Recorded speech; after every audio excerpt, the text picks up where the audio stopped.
Kelompok Hizbullah yang berbasis di Lebanon telah melakukan pemeriksaan keamanan terhadap perangkat pagar atau penyeranta merek Gold Apollo yang meledak massal di Lebanon pada Selasa tanggal 17 September.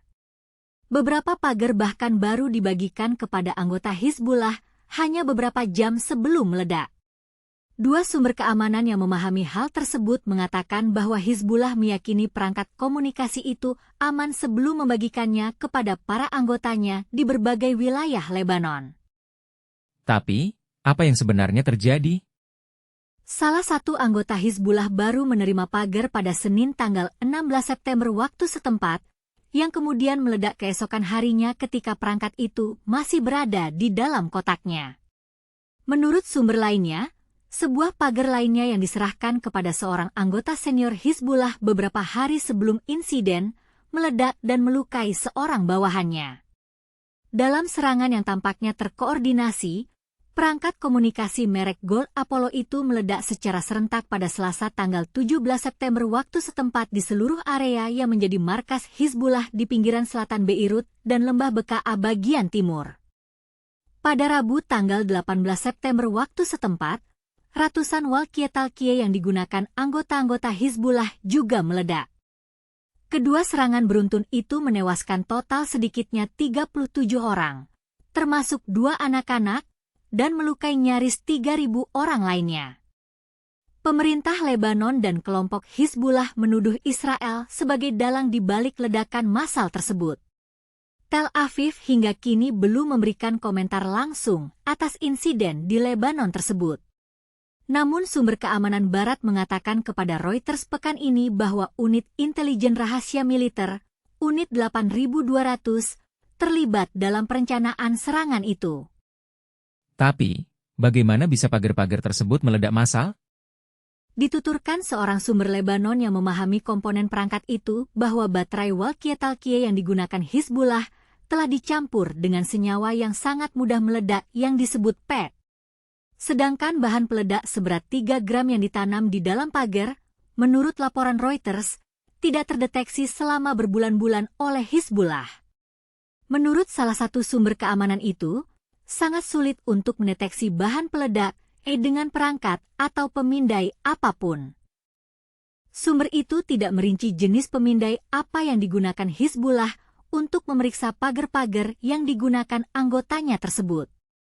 Hizbullah menggunakan pagar, yang merupakan perangkat komunikasi berteknologi rendah ini, untuk menghindari pelacakan atau penyadapan Israel. Hizbullah rutin memeriksa pagar-pagar yang tiba di wilayah Lebanon, mulai tahun 2022, termasuk dengan melakukan perjalanan melalui bandara-bandara untuk memastikan perangkat itu tidak akan mengaktifkan alarm. Secara total, Reuters berbicara dengan 6 sumber yang mengetahui rincian perangkat komunikasi yang meledak di Lebanon tersebut. Menurut para sumber keamanan itu, bukannya karena mencurigai pagar-pagar tertentu, Hizbullah melakukan pemeriksaan sebagai bagian dari sweeping rutin terhadap peralatannya, termasuk perangkat komunikasi, untuk mencari tahu apakah peralatan itu dipasangi peledak atau mekanisme pengintaian atau tidak. Ledakan massal dan pendistribusian perangkat komunikasi itu meskipun telah dilakukan pemeriksaan rutin untuk pelanggaran keamanan, telah merusak reputasi Hizbullah sebagai payung pasukan aliansi, poros perlawanan, yang pro-Iran dan anti-Israel di kawasan Timur Tengah. Dalam pidatonya pada Kamis tanggal 19 September, pemimpin Hizbullah Hasan Nasrallah menyebut serangan itu menjadi pukulan yang belum pernah terjadi sebelumnya dalam sejarah kelompoknya.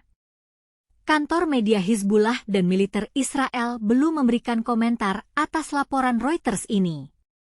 Gold Apollo yang berbasis di Taiwan menegaskan tidak memproduksi pagar yang meledak di Lebanon.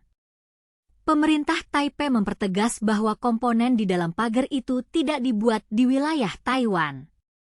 Gold Apollo menyebut perusahaan Hungaria, BAC, sebagai produsen pagar itu. Namun otoritas Budapest menyebut BAC hanyalah perantara perdagangan dan tidak memiliki lokasi produksi atau operasional di Hungaria. Total ada 5.000 unit pagar yang dikirimkan ke Lebanon pada awal tahun ini. Namun sejauh ini, Tidak diketahui secara jelas di mana sebenarnya pagar itu diproduksi atau pada tahap apa pagar itu disabotase. Hizbullah, menurut 3 sumber yang dikutip Reuters, sedang menyelidiki di mana, kapan dan bagaimana perangkat komunikasi itu dicampur bahan peledak. Tapi, apa yang sebenarnya terjadi di balik ledakan massal tersebut? Bagaimana Israel dapat mempengaruhi perangkat komunikasi Hizbullah? Dan apa yang akan terjadi selanjutnya di Lebanon?